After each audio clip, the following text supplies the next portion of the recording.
প্রধান উপদেষ্টা ডক্টর মোহাম্মদ ইউনূস সহ সরকারের সকল উপদেষ্টার সম্পদের বিবরণী প্রকাশ করা হয়েছে। মন্ত্রিপরিষদ বিভাগ থেকে এক প্রজ্ঞাপনের মাধ্যমে বিবরণী প্রকাশ করা হয়। এতে উপদেষ্টাদের নিজস্ব সম্পদের পাশাপাশি তাদের স্বামী বা স্ত্রীর সম্পদের তথ্য অন্তর্ভুক্ত করা হয়েছে। প্রধান উপদেষ্টা শ্রী আফরোজা ইউনূসের মোট সম্পদ ১,২৭,৬৩,৩৬০ টাকার, যা আগের অর্থ বছরে ছিল ২,১১,৭৭,২৭৪ টাকার। সে হিসেবে এক বছরে তার সম্পদ কমেছে ৮৪,১৩,৯১৪ টাকার। আবু সাইদের রিপোর্টে থাকছে বিস্তারিত।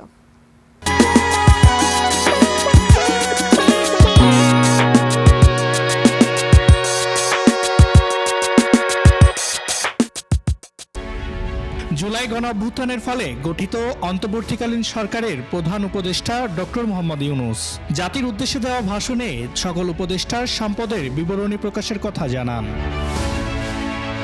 মঙ্গলবার মন্ত্রিপরিষদ বিভাগ থেকে এক প্রজ্ঞাপনের মাধ্যমে বিবরণী প্রকাশ করা হয়। এতে উপদেষ্টাদের নিজস্ব সম্পদের পাশাপাশি তাদের স্বামী বা স্ত্রীর ২০২৪ সালের ৩০ জুন থেকে এক বছরের অর্জিত সম্পদের চিত্র উপস্থাপন করা হয়েছে। প্রজ্ঞাপনে দেখা যায়, গত ৩০ জুন পর্যন্ত প্রধান উপদেষ্টা ডক্টর মোহাম্মদ ইউনূসের সম্পদ ছিল ১৫,৪৪,০৪৫ টাকা। এক বছর আগে তা ছিল ১৪,১,৩৯,৬৭৩ টাকা।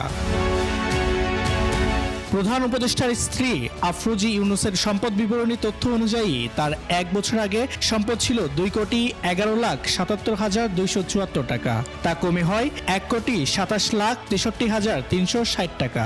আইন উপদেষ্টা আসিফ নজরুলের সম্পদ এক বছরে বেড়েছে। পরিবেশ উপদেষ্টার সম্পদের পরিমাণ গত এক বছরে কমে পরিবেশ সম্পদের অর্ধেক হয়েছে।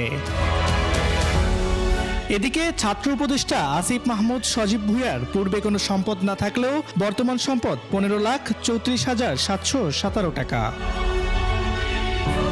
উপদেষ্টা পদমর্যাদায় বিশেষ সহকারী, বিশেষ দূত ও জাতীয় নিরাপত্তা উপদেষ্টা সহ মোট ২৭ জনের সম্পদ বিবরণী প্রকাশ করা হয়েছে প্রজ্ঞাপনে। আবু সাইদ, ২১ টেলিভিশন, ঢাকা।